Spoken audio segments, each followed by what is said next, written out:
Hey everybody, so today we are going to be looking at reviewing Buffalo Dreams. Yes. Came out in 2005. Yes. And we figured since, a lot of people's favorite American holiday is coming up, Thanksgiving, with all of the turkeys and the sweet potato pie, sweet potatoes. Yeah, just sweet potato generally. Yeah, just potato. And, and corn and all of the good stuff. And then deeply controversial beginnings. Yeah. And representations. Yes. In this country. Truly a celebration of a genocide. Yeah, That's really what it is. Yeah, it is a very American holiday. Yeah. I think that's the best way to say it. It is, unfortunately, a very American holiday. Yeah, so we thought that, it would be appropriate to look at, as far as we know, the only Disney Channel original movie that has any Native American tribes. Yes. Like in the mainland. Because we do have... Yeah. On the mainland. Like, yeah. Any Native American tribes. Yeah. But, yes. Stories, lands... just existence. Yeah. Yep. At the heart of their story. Characters, living on a reservation. Yeah. So, yeah, we thought that it would be a fun one to just look at and dissect. Yes. In this particular It felt appropriate. So, yeah. Chelsea, you want to give us a rundown of how it went? So we start off, and we meet Josh Townsend and his parents, and they're clearly driving into New Mexico, and we quickly realize it's because his father has gotten a new job. He's an astrophysicist, and he gets some job at an astrophysics research observatory type of place. And this place is in New Mexico, and it's very close to the local Navajo Nation reservation. So a lot of the places that are around it, you can easily go onto the reservation. So Josh, we learned, is a really big mountain biker. So he as soon as, literally the moment they get into the house, he gets out his bike, which is quite old and creaky and has been used and raggedy, literally, and he just immediately takes off on his bike. They haven't been in there for 2 minutes. I think he doesn't he not go see his room? Yeah, he doesn't even get that far. He literally is just give me my bike and I'm gonna go. He checks out real quick, he's like, I'm out. Right, and he just quickly heads on down the road, eases on down that road on his bike, and already starts messing up stuff because he almost runs into these two people who are carrying glass. This and huge, then, a window pane. Right. It's literally a glass. It's nothing else. It's just glass. But probably because he was riding so fast and just the fact that they were all thought he was going to literally run straight through the glass, but he stops right before it. It still breaks. And then he proceeds to look at it and be like, damn, that's crazy, and then keep riding. Which is a very fit sort of beginning to this film. Right. I think that it's foreshadowing at its best. Yes. The glass shatters literally into a million pieces. And he rides over and he rides right with through no that, issues. Goes about his business, and I think yells back sorry. Yes. That's literally off. it. And as he keeps riding, he eventually runs into these three kids. One who's named Thomas, who is Navajo, his friend Moon, who is a white boy, and then Thomas's little sister Scout, who we later find out is mute. And therefore I don't know if he runs into Scout. She might be with the grandmother. Was she not? Oh, yes. She was with the grandma. At the store. Yeah, but he runs into Thomas and Moon. Meanwhile, while this is happening, his mother is going shopping for food. Yeah, and then she meets Thomas's grandmother and then Thomas's younger sister and grandfather. But yeah, so he runs into them. Thomas is clearly over him already because he's just this is another white boy on my freaking reservation. I'm tired of it. And Moon is just whoa, cool. He's literally just one of those if he were in the 70s, he'd be a hippie. He's that type of white child. He wears tie-dye a lot. His name is also Moon, so and yeah, we can assume his parents probably came out there in yes. that time period and had him on purpose, and he was raised in that in the culture that resulted from that time period. Right. So he meets them, and they're like, they're just kind of over him. Moon tries to be welcoming, but Thomas is not into it. He's like, all right, bye. And from there, later that night, once Josh goes back home, his dad's like, well, I got you a job, son. At my job. And he like starts the next day or something like that. Yeah, and he's like, you're going to be starting the next day as like place. in the copy room, essentially. Yeah. So Josh is clearly not cut out for that type of life. He's also like 13, so he's just not interested. He just like makes copies of his face, and he gets in a bit of trouble too, because his dad comes home and is like, you were making copies of your face all day in the copier. Right, and we got one in one of my reports. Somehow. Yeah. But his mom is like, because when she was at the store buying groceries, she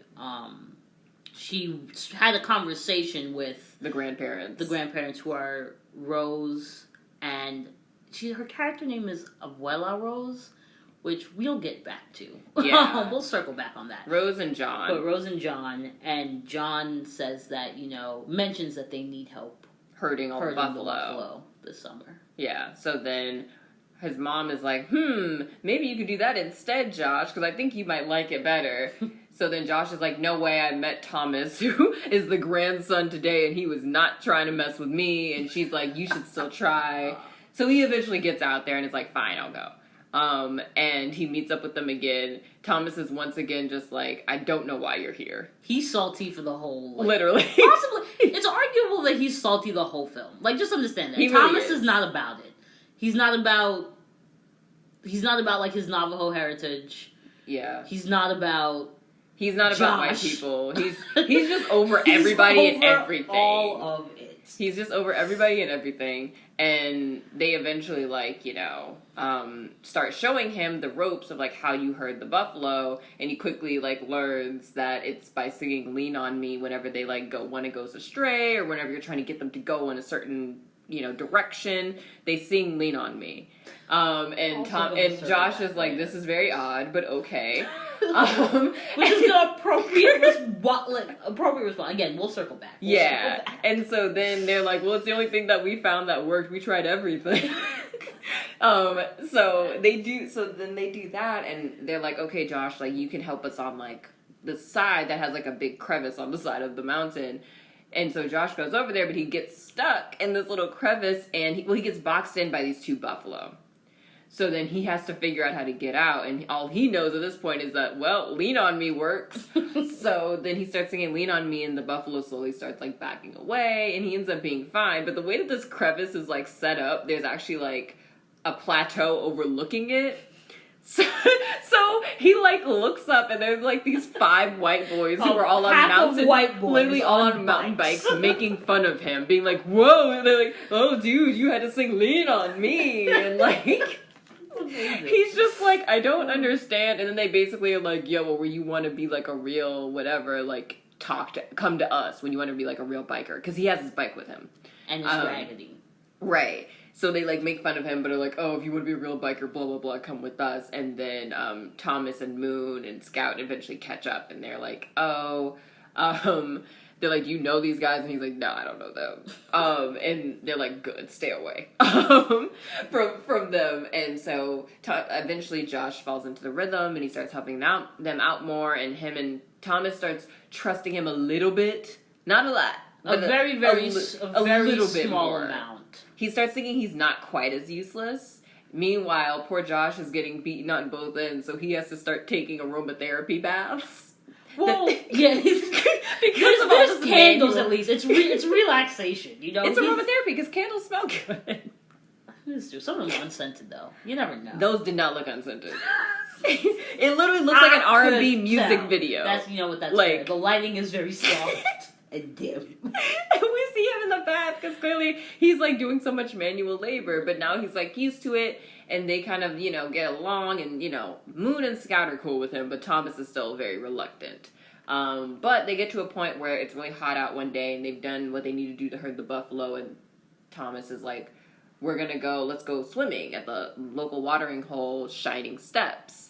So he takes them over there, and it's this beautiful waterfall and like gorge. It's like a beautiful gorge.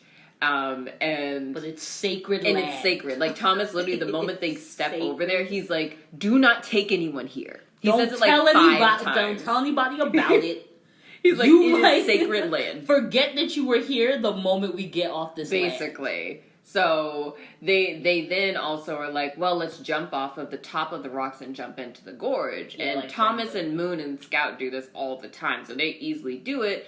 Josh hesitates though because it's a long fall, and he's like, I've never done it before. And they're like, well, dude, like, you know, do it if you feel comfortable. Because I want to say Moon actually doesn't jump in. Yeah, yet. Moon is standing. He stays next up to there him, with and he's- him. Yeah, And he's like, they basically talk him through it, and then he finally does it once he's comfortable, and it's like, oh, this is nice, and he loves so he's it. sweet. Yeah, he he has They have a little- moment. Him in the water in this, yeah. Yeah, they have a whole moment, and it's cute. It's really nice. And then the next day, he basically runs into those, you know, the pack of like 5 boys led by one named Kyle, and they and they're like, and he's like, hey guys, like I want to Boys, yeah. skate because they're also were. Adrienne Bailon is also in this. We want to note, and she is solely there just to basically play a radio host who It's- just does voiceover most of it. And just like a voice on the radio for them, and He does like and, a lot, and does announcements and advertisements essentially. So the boys had gone onto her radio show to be like, we're about to compete in this like mountain biking like invitational tournament type thing. So he knew that they were like, he'd heard about them. He knew they were like a legit group. So he clearly wants to be part of them. And they're also older boys, so of course, you know, there's that like interest there, and they like what he likes. So he's trying to be like really cool buddy with them, and they race with him, and you know, they still make fun of him the entire time, but he doesn't get it because he just wants friends. And as they're about to leave, and while they're actively mocking him in the car, they're like, oh, it's so hot, we need to go to like the pool. And then one of them says something that like is like, oh, there's too many like it's very of they those do a lot people. of- It's like one of those Yeah. people type of things. There's a lot of slurs in this. Yeah, It's they say very a lot of uncomfortable. specific. They say a lot of slurs against the Navajo in this one. And so he says like, but there's a lot of those people type of thing to them. And then Josh is like, oh well, I know a place. This is the next day, by the way. He just had been introduced Literally to the next Shining day. Steps. And homie told him to forget this place exists. Right. He should not remember that this place So exists. he immediately takes them there. Just to describe to you how that even goes, the Kyle drives like a Jeep type of car, and they Like a get to Jeep the truck. place like it's With it's like a bed. truck, Yeah. and they immediately like get there. Kyle hits a rock to park, and the rock immediately knocks over a tree. And we were deeply perturbed by this. Yes, like we were both in shock because we were like, "What sort of eco-terrorists are these people?" They then proceed and they to don't stop. They don't. They then proceed to finally get over to the gorge after knocking over a tree and hitting a rock of a sacred land. And they get into the gorge. They all jump in from the top, you know, rock. And then again, Josh is like, it takes a little bit longer for him to warm up to doing it. So he's like standing on the edge and he's like, oh yeah, no, like I'm gonna do it, guys, blah blah blah. And Kyle's like, are you like a wuss? Like he's just like, you gotta get in here. And then one of Kyle's friends pushes him in. And this is not like a short fall. This is a long fall. Yeah. So he really could have hurt the kid. And then as soon as Josh comes up, he's like, you could have hurt me. I hate you guys. And they were just like, dude, get over it. Like, Yeah. that's literally, like, was their response. And from that point, after they swim around for a little bit, they're like, let's tag the rocks, like, graffiti them, and write our names. So then they tag the rocks, and Josh is like, no, guys, don't do that. And they're like, they're just actively not listening to him. Also, what are you gonna do, Josh? Right. With your They little actively scrawny don't self. listen to What are you him. gonna do?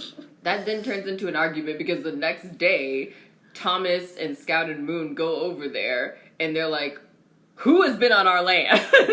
On this sacred land. And they know it was Josh because they're like, nobody else knows about this. Scout Powers of signs. deduction. She signs because Yes. she's mute, and she's just like, bruh. Look at the bike tracks, look at the tire tracks. Right. We know exactly who it was. Literally. Because And they're she's always about to having curse run-ins. him. Yeah, she's ready to curse them. And like, then for Moon real. is like, no. He don't all curse lives him. matters the shit out of her response. Literally. But it's also because like they have because this pack of boys, like, the whole thing is that they want to be able to mountain bike anywhere they want. Right. And they can't because of, like, the Buffalo Reserve and the reservation. It's like sacred land. And that upsets them. Right. So they think that they should have the right to all of the land. But also keep in mind that they're always at odds with in a place where there's plenty of land. Like, it's not like there's, like, a lack of land. Like, it's like you literally live in New Mexico. There is land everywhere. Go across the street. Like, there's no reason for you to have to be here. There's barely streets. It's literally, all land. it's all land for you to bike. But they want to bike where the buffalo roam for some reason. where the buffalo roam. So it's already they have beef with Thomas, obviously. Well, they don't have beef with Thomas. Thomas has beef with them, and they just hate Navajo. So automatic beef right there. But yeah, so then Thomas gathers his grandfather, and he's like, "Yo, we need to get this nigga together." We never see that scene, but I know that that's what happened. So they promptly go to Josh's house and knock on the door.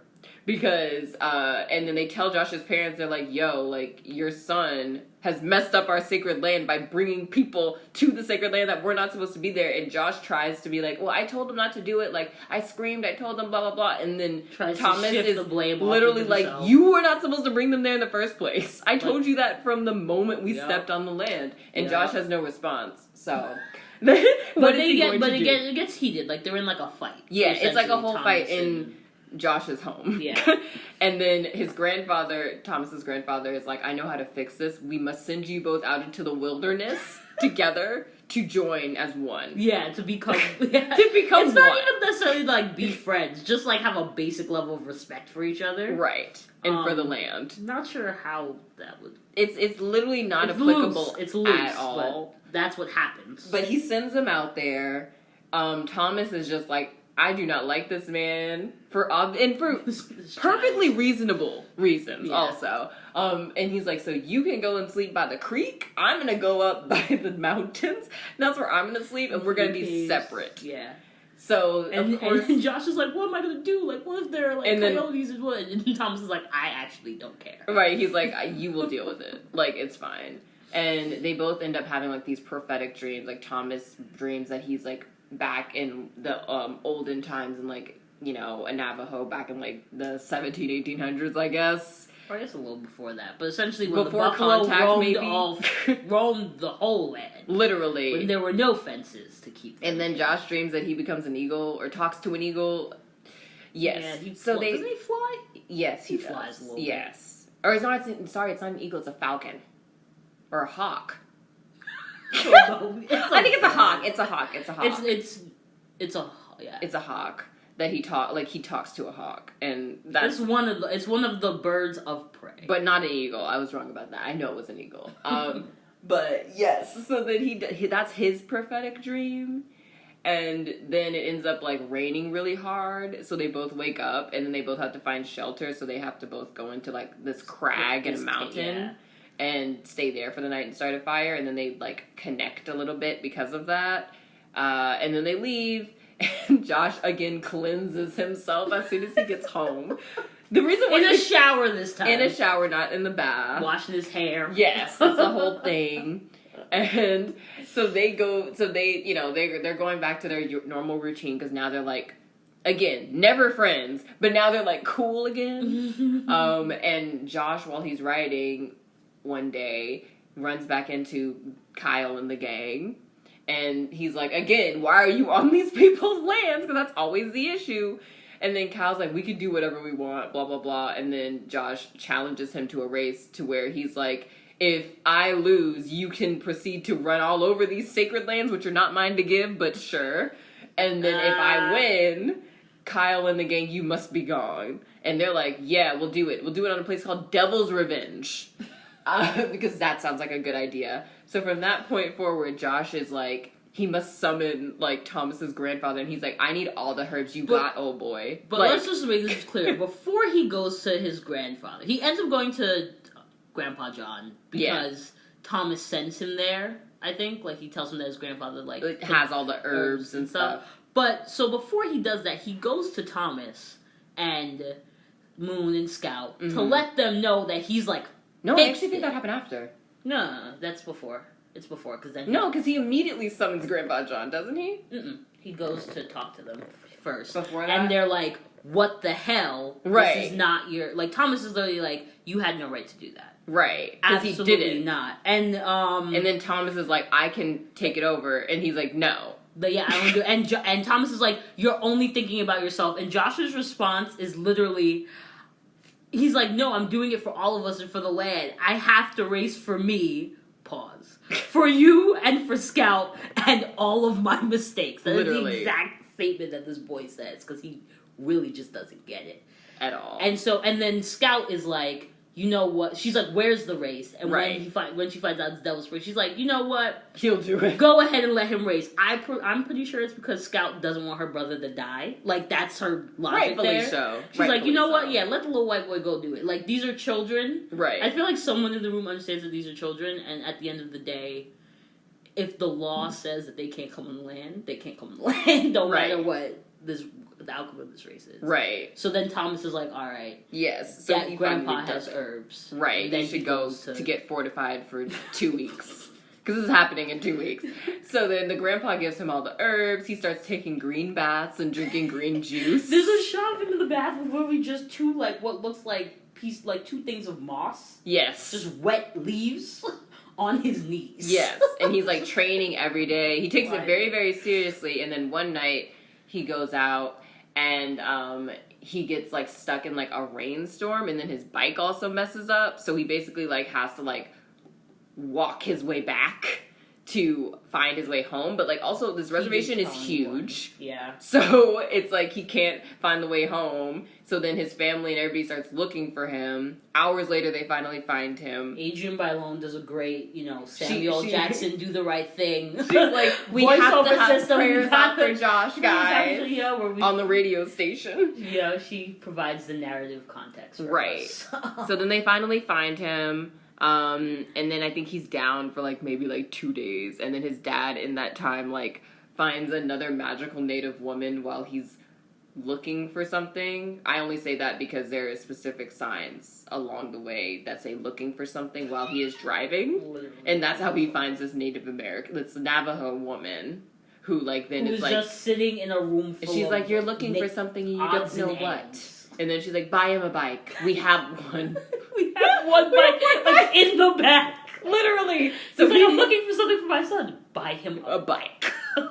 And that's supposed to be, again, like, somehow, like, prophetic and, like, prolific, even though that is a general gift for children. Right. It's a bike, so yes. So he buys him a new bike.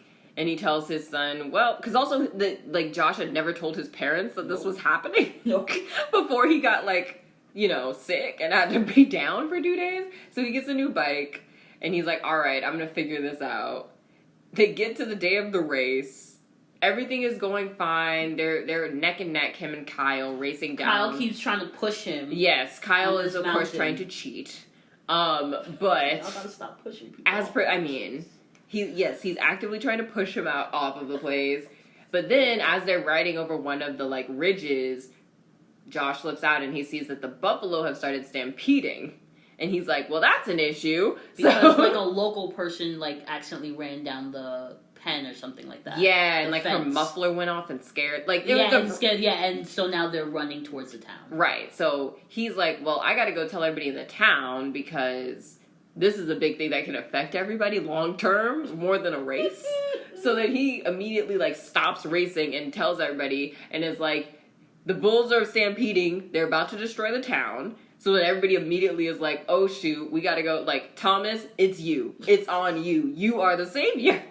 And so then they send in Thomas. Thomas then, gets hit by one of the buffalo on accident and, falls over. And it's only him and Scout there at that part of where they're stampeding. So then Scout starts singing Lean on Me. Finally speaks. Because obviously she's been mute this whole time. And only using sign language. And so that's a whole big moment. They sing it together and then the buffalo leaves. And they successfully manage to corral the buffalo back into where they should be and save everybody. And then after that, they have a little block party type thing to gathering. Celebrate Josh. And they rename him Josh. He gets his name, His, like, Josh, Navajo name. Rides with the Wind. Yes. Which I just find interesting that it is a single word away from Gone with the Wind. Right. I won't Yes. say any more on that. I'll just leave it there Yeah. for y'all to stew on. So he does, he gets that, and then basically they all, end up happily ever after, whatever. I still don't think they ever became actual friends, but maybe so. But, that's like the general recap of this film. I guess to get into the review side. Oh, God. There's just a lot of things going on in this movie. Too many. That, like, if you look back now, it's just like, oh my God, this was so problematic. Yeah, I think that's like the big thing to note going into it, right? So, like, I did not particularly remember this movie. And I enjoyed it. I remember. I feel like I knew that, like, I had watched it, but I clearly didn't have, like, a very visceral response to it, in a way that it was, like, a top fave. I also don't think that they played it back very often. No, I don't think they did. But I could be wrong either. about that, because I just wasn't paying as much attention to it. Right. But it did get a Directors Guild. Yeah, it was nominated for nomination. 2 DGA, like, award. 2 Yeah. DGAs for, like, Outstanding Children Film. And, like, I And think another Outstanding Children's, like, directing. as Yeah, well. and, like, a directing one and a film one. Which is interesting. Okay. But I think that does suggest, I think for the time period that it came out in, I guess it was being celebrated as a story for kids by a large network focused on Navajo children. or just Navajo. it's still the time, and it still happens now where all of the Native American experience is kind of, it's called the Native American experience, Right? It's looped into one giant thing. It's a monolith, even though that is absolutely it's not the seen case. as a monolith, and literally like all the I'll circle back. Yeah. So it was, for the time, it was sort of, I guess, celebrated and respected. Groundbreaking even. Yeah. For doing that. But, like many things, with more time, we look back and we're like, wait, this is actually maybe still quite riddled with some problematic, some stereotypical, some erasing, Racist. Just racist. Like, it's like just racist, like, it's just erasure. It's a lot of erasure happening. yeah, it's just white savior, just riddled Complex. with. It's still a story told from the perspective of the people on top and the people who did the oppressing, Right. and the people who did the slaughter, and there all was of the honestly bad no things. need for that. Like, we really could have just had this be like Thomas's story, and I think It that would have really been would've much better. Significantly better. I would have been a lot more interested in, like, how did Thomas become so anti-native, or anti-Navajo, and then seeing his eventual change into accepting himself? Yeah. That would have been a very interesting movie. And I do think, like, because his whole thing is that he wants to. I think there is an interesting thing happening there, because, for all intents and purposes, so Thomas is an orphan. He and his little sister are orphans. Yeah, they live with. Well, they're not orphans because they live with their grandparents. Yeah, but that's like still they an don't orphan. have. Like, no, you're an orphan if you don't have parents. I thought it was no. If you just don't have family. No, it's parents specifically. Your grandparents can take you in, but if you don't have. But I wouldn't consider two you an parents. orphan if you have like. Yeah, but it's an orphan child. Like, it's so different people can take in an orphan, or at least is the way I've always understood it. If you don't have two live parents, if you don't have two live parents, or you are abandoned by parents, parents are not in the picture, you are technically an orphan being looked after by the state or a family member. See, I only do the orphan if you don't have family, because I feel like that's how you ended up in an orphanage, when it was just like. Yeah, like, they made orphanages, but, like, I feel like that's just a catch-all term for. It doesn't negate the fact that an orphan is someone who is parentless. Right. It's just that's the term that they use for the state facility for housing parentless children who also don't have anybody else to take care of them, but the state. Do you see what I'm saying? Yeah, I still don't agree with it, but Fair enough. but that's a personal thing. Yeah, I'm like, fair enough. Anyway, the point is, his parents are dead. That is the point of this. Their parents are gone. They like died in a car crash, and that's apparently what made Scout mute. Right, she hasn't spoken since like they died in that car crash, and it was something where like they just happened to have been left with their grandparents. Right, and their grandparents were like, "All right, I guess we're gonna keep them now since we have to." But so like in a way, you can say that he's sort of, like he's left with his grandparents, but there is definitely sort of I think in those situations, that older kid sort of has a lot sort of put on them immediately because they have to look out for their younger sibling. Yeah. Like they immediately sort of, as someone who is an older sibling, I feel like that's something that like immediately kind of happened. That would happen psychologically. But then on top of that, there's this whole thing about the fact that like apparently he's kind of the only one who's really good with the buffalo. Right. Or he knows them best, and because his grandfather used to be the one to take care of to look after the buffalo on the reserve, and I think they do say something like it's the line like his grandfather did it too. So the idea is that like he is the only like it is kind of his birth, like he's supposed to do that. Right? That's just what he has to do, and I can't remember what it is specifically, to be honest, but something is happening with the buffalo where I think their migratory patterns are changing, or there's a reason why like preserving like the reserve is like kind of in a precarious place, right? And so there's this idea of like if he doesn't stay to run it, it will kind of fall apart. Like if he doesn't allow this to be his life, the ecosystem will change. Yeah, and he doesn't necessarily respond to that. Like it is also like there's a lot of things where he's like, I don't believe in all the mystic stuff and all of that kind of stuff.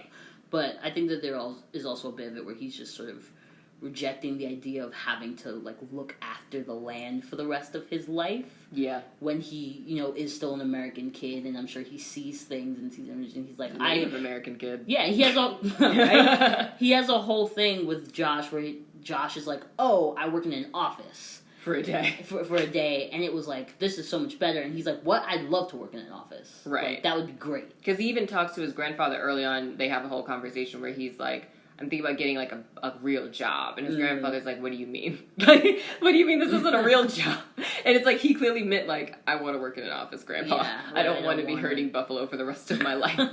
But yeah, he clearly has, like, a whole identity struggle. And I think that's one of the things that it is kind of sad about the movies. They don't really get into it. They just reference it, like, a couple of times. And he says it straight out that, like, he low-key is just like, all this Navajo stuff. Like, his grandmother even says, like, he doesn't eat any of like, he doesn't eat fry bread, and he doesn't eat the prickly pear stuff that she makes, which are, like, typical foods of that culture. And she's like, all he eats, everything is out of a box or a package, I think she says, or something like that. And it's like, so clearly he has such a, like, deep sense of self-hatred.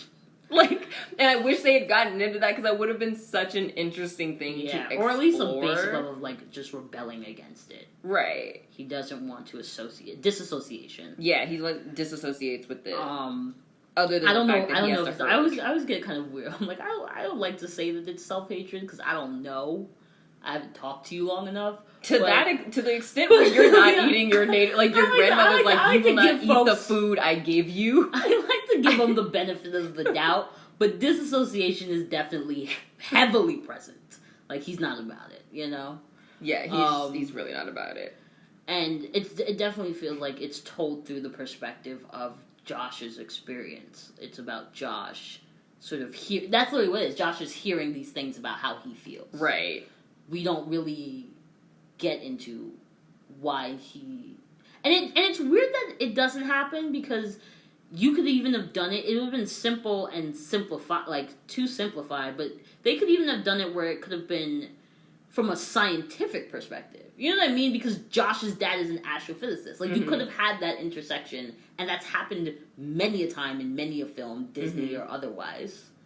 So I find it weird that it's like that's not even when they're in a cave. Like I thought that's where it was gonna go. Right. Like him talking about like, oh, but like science says this, and you know what I mean. Like that this is not like these things aren't substantiated, but like, you can prove this, but that's not what happened. Yeah. So I was just like, I don't understand. It's never properly dealt with, and it was a miss on that regard, because it's like, they really could have gotten into that, and that would have been such an interesting thing to go into.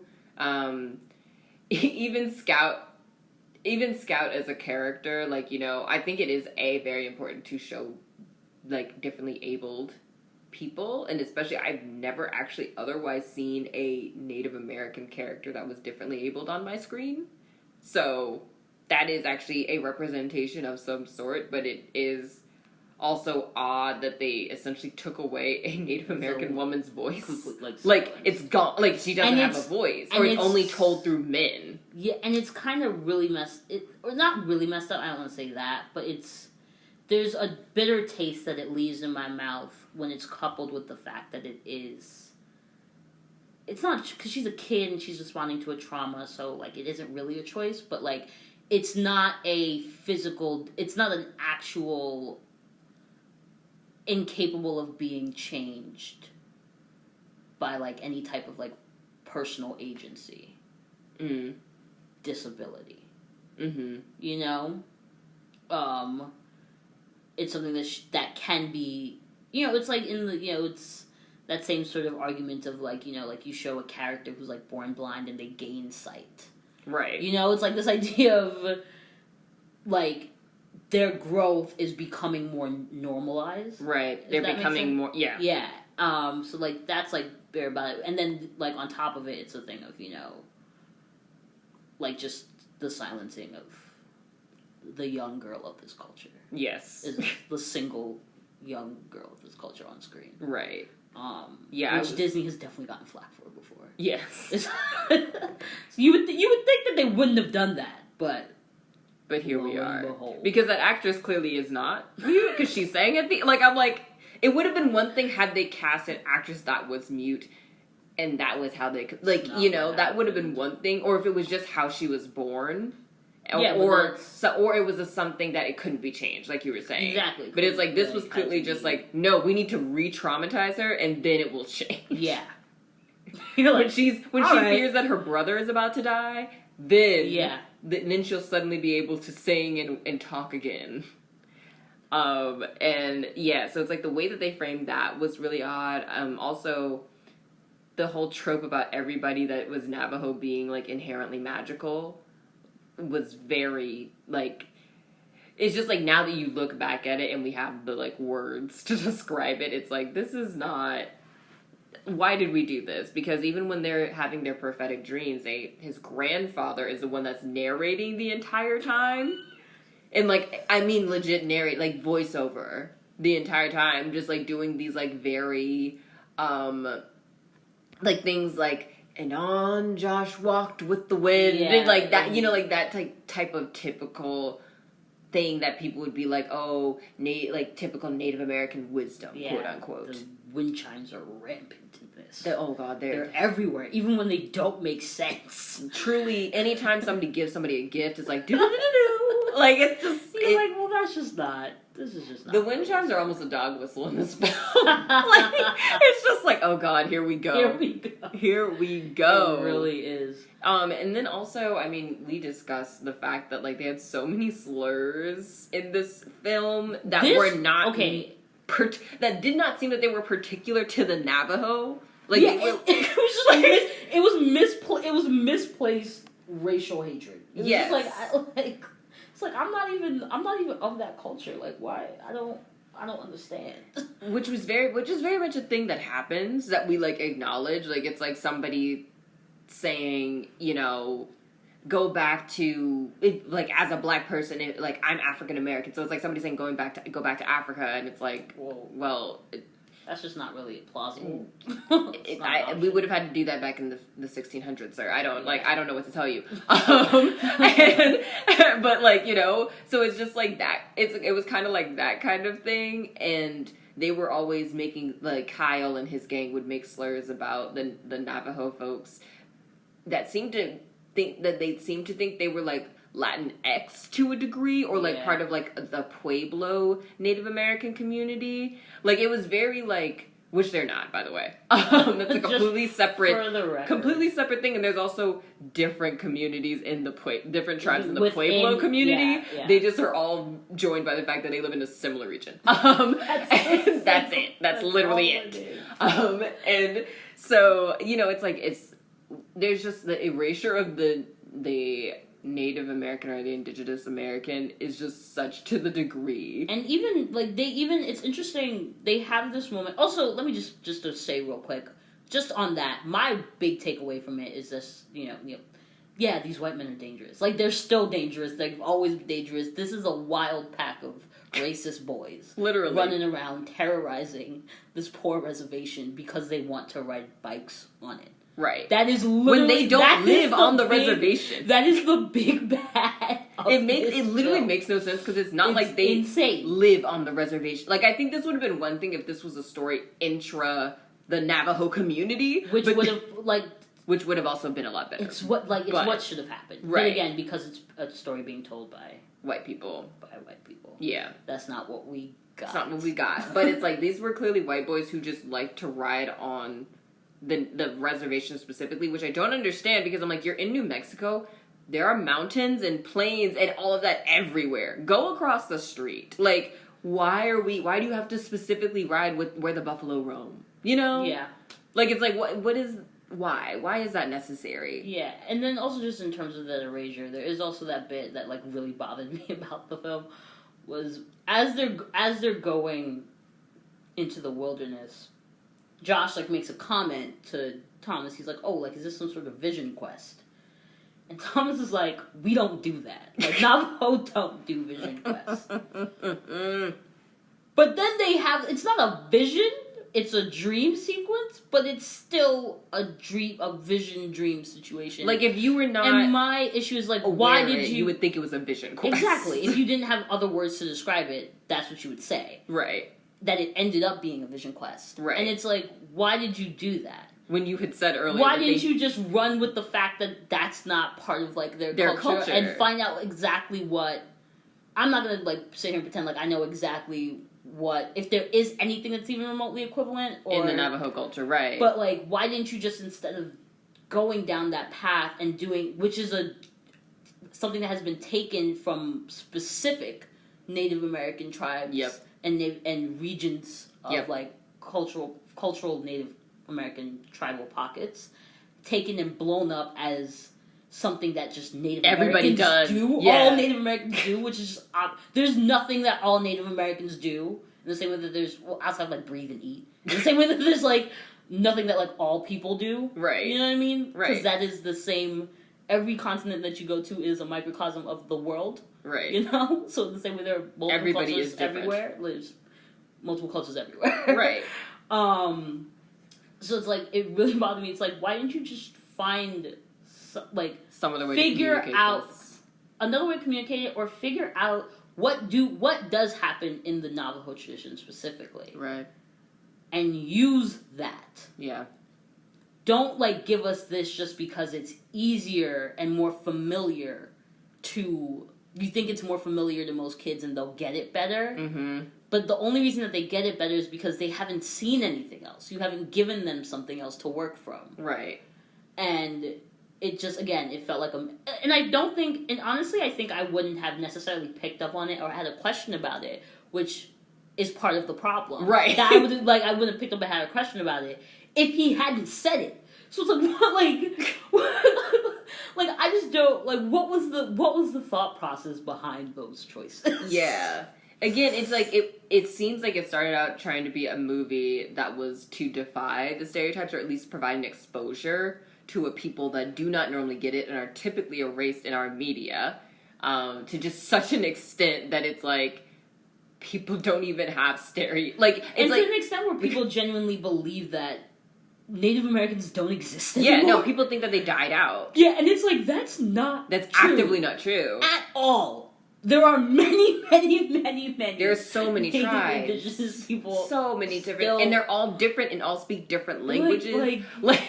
It's completely different. It's such a horrible, like, when you talk about, like, erasure just as a concept, like, it's, you take this, it's like Scout, this, like, child who's literally, her voice is just removed. Like, you have erased them so much to the point where you've literally you slaughtered them a lot. You did a lot of killing, but they managed to survive. Right. And you even erased that survival. Yes. That's crazy. to now where they're just only present as mascots. That's and y'all won't even stop that. No, and you argue with them about that, and the Redskins are a tradition. Yeah, so are the.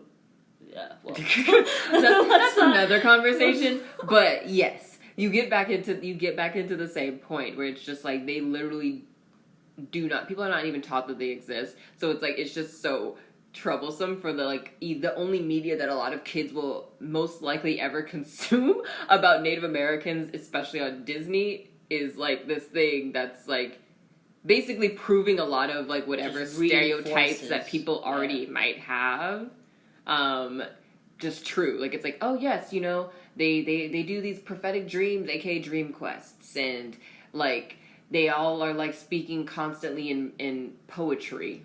Like in this like monotone, like I guess technically soothing is the idea. Yeah. With this like low sort of like not like a bass to whisper situation. Like the power of the earth is in their speech, and it's they like, have a wisdom beyond the years, and it's just like. No. It's like, that's not, no, they're just human beings. They're literally just human beings. just like everybody else. Not a monolith. Not a monolith. Again, they have the same things in common with us that the rest of us have. Right. With each other. Exactly. We eat, breathe, we live. Exactly. Everything else kind of varied. Exactly. And then just also the amount of, like, I do appreciate that this movie did try to show how important land is, you know, and, like, taking care of and being aware of land. That was good. And then we had those horrible eco-terrorists, as I'm now Kyle in the gang. Yeah, I really do love that term. I think it's a term that we should coin generally. I honestly don't know if we came up with it. Probably not. Yeah, I'm sure somebody else has You were the first one that I heard say it, so... That's the only way that I could describe it, because it was just such a, like, desecration of, like, land, that even as a person who didn't necessarily grow up, like, super duper, like, connected to land or whatever, I was still, like... We audibly gasped. Yes, like, we were both like, what is this? You just knocked over a tree and then you tagged a rock with the graffiti. That was a hard scene to watch. It took us a lot to get to because you know what was going to happen, and it was just like, oh no. And we were so upset with Josh. Why did you bring them here? Why did you do it? Literally. No. But yes, I do appreciate that. I appreciate the eco message that got out, and then also like the return to the herbs and the traditional medicines, and like how that is something that many cultures do. And it's not weird, it's not, you know, it's just, it is what it is, and it can also be helpful. So I think that part was good as well. Yeah. I'm curious, I'm not curious, I'm a little perturbed by, like, all of the bath scenes. Yes. It's like, I'm trying to figure out what they were trying to get. There are a lot of baby, like, when we tell you, it's like, very strange. It's weird, like, to the point that it's weird, it's to the point that it's weird. Like, it's like they show Josh bathing multiple times. It's not great. We don't understand how is this supposed to be moving the plot forward. You know, and is it? I don't know. Like, maybe the first time the idea is that, like, you know, it's a cleansing situation, right? You know, it's like, okay, like the first time is like he's like cleansing himself of, or you know, he's like it's after the hard work, right? He's getting used to doing hard work for the first time, probably, right? And so like that requires, you know, a purifying of some nature, right? And then, you know, he goes like, is it after he goes into the water? He jumps into the sea? No, it's after he interacts with the boys, like after the mountain bike thing. Yeah. And it's like, all right, like then that's a cleaning of like the need to be accepted. Maybe, yeah. You know? Yeah. Or to like, you know, accepting this new self, this new form of identity that's being created. And then the last time it's like fortification. Building strength for the challenge to come. Mm-hmm.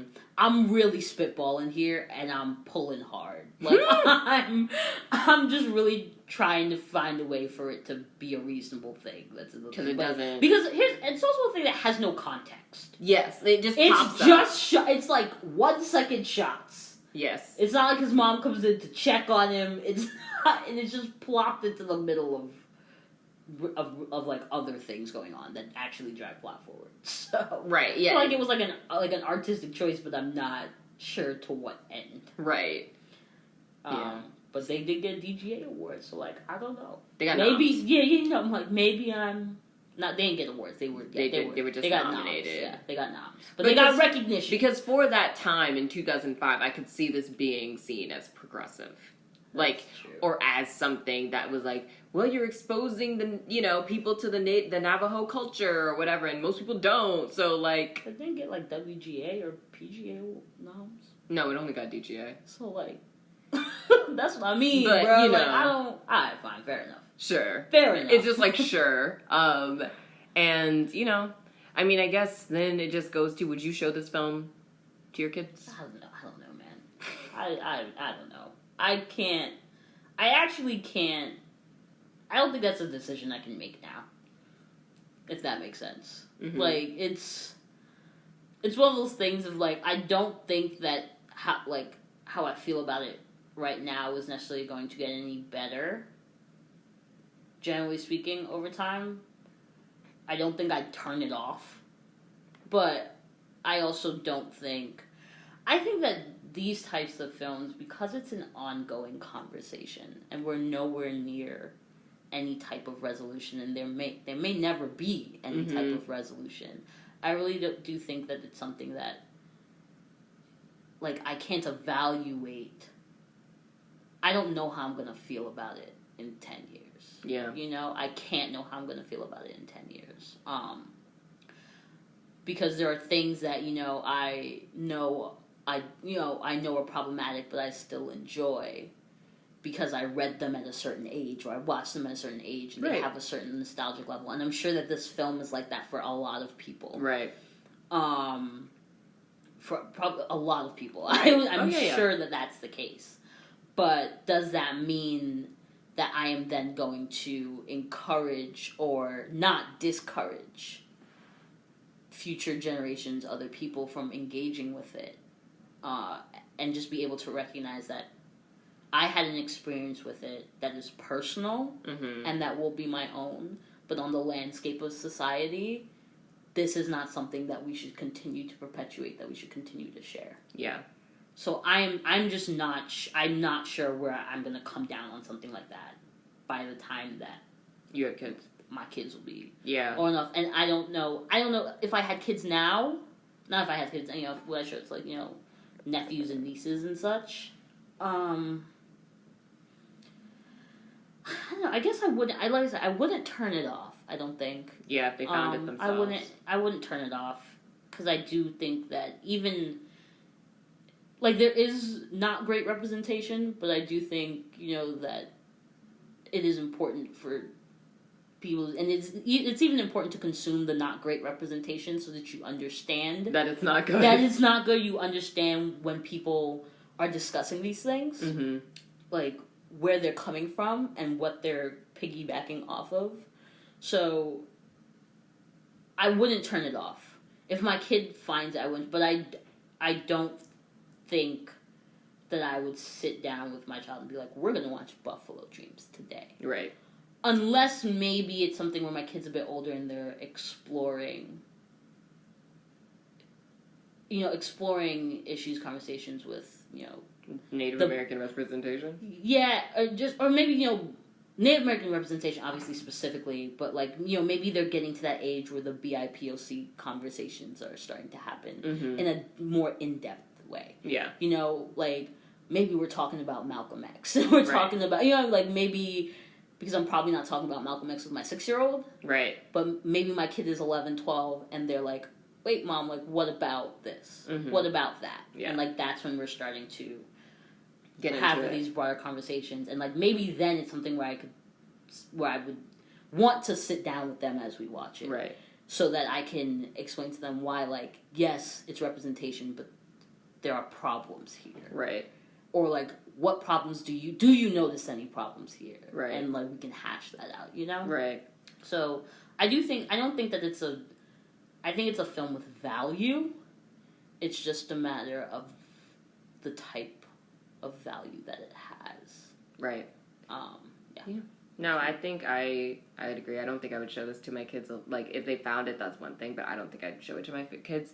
I would want to hope that by the time I have children, they're old enough to really, like, engage with films like this, that there will be more Native American films made by Native Americans that speak to their, experiences better, than this. But I mean, that's just a general problem that we have in media right now in America right now, where they're just like very ignored, like as a people, as a like we said, like not every tribe is the same, but it's just like as a total people, they are completely erased from America. As the monolith that they've been made. Yeah, you know? like they're just completely erased from America. So I would hope that it's better then, but who actually knows? Who actually knows by that point? But I think, I don't think I would really show them this film unless they were like really big, like bike riders, and they were like wanted to watch bike riding movies. But it's like the shots of the mountain bike riding aren't even that good. They're not, but I'm like, but that would be the only reason that I would be like, okay, sure, I guess, if you want like a bike riding movie that mommy watched when she was younger. But like, it's like other than that, no. I just hope there's more representation in the future so that we can avoid this one at all costs. And then just to like round out this Thanksgiving week, it is very important to realize that Native American folks are still going through a lot of stuff. And that they're still here. They're still erased. They still exist. They have a lot of issues on the reservations with running water. That's not a thing on a lot of them. A lot of people don't have it. Food deserts. There's a lot of, just a lot of, like, issues just due to the fact that they're erased and, like, the fact that the government doesn't really help them out. A lot of health issues. Fracking and oil have caused a huge issue on a lot of reservations to the point where that's why a lot of them don't have running drinking water, because they poison the water. Like, it's to the point that they literally poison the water and people have gotten cancer. And died. So I think let's just keep that also in mind, because we said, they are an erased people and they do still exist, and there's so many issues in their communities that are not talked about. So maybe we don't normally assign homework, but if you want to like go onto youtube.com and look up some Native American documentaries, Native American focused documentaries, learn how they were like put in boarding schools in the early part of the 20th century. Let's get into that. If you want to do that, donate to some Native American GoFundMes. Just learn more. Yeah. Just learn more. Educate yourself. If you have kids, nieces, nephews, tell them we want to raise a new generation that's not ignoring people that were the indigenous folks on this land. And I think we want to leave you with that. Yeah. Enjoy the celebration of genocide. Or enjoy your turkey. With the side of murder. Or just eat it and be aware. Yes. Just be aware of the fact that, maybe just think about how you maybe or don't or how you maybe don't participate in the perpetuation of these stereotypes, this erasure, these general larger issues. Think about the things that you maybe ignore. Think about the things that you might say to yourself, don't concern me. Mm-hmm. This isn't about me. And I'm giving thanks for the things that I have. Like, think about what has to happen, what has had to happen for you to be able to do that. Because I'm not going front. Like, I love Thanksgiving as a food holiday. Yeah, no, I feel like that's how most people enjoy it. It should just be a harvest holiday. Like, it doesn't have to have this story rooted in like the sharing of corn. That's a myth. Myth. It doesn't, or it just like isn't true. Like, that's not what happened. It doesn't have to be that. It can just be a harvest holiday, and like, so I love it on that front. But at the same time, I think that the reflection that comes with this holiday can be used as a good chance to maybe not make full amends, because you can't make full amends, but at least start the process of like Learn something. of just Literally just learn something. doing better, Becoming aware. and changing the narrative of the story that birthed this holiday, Right. regardless of whether or not Right. it's still believed or accepted. And yeah, I think that's pretty much all I gotta say about that. Yeah. Happy Thanksgiving. Gobble gobble, y'all.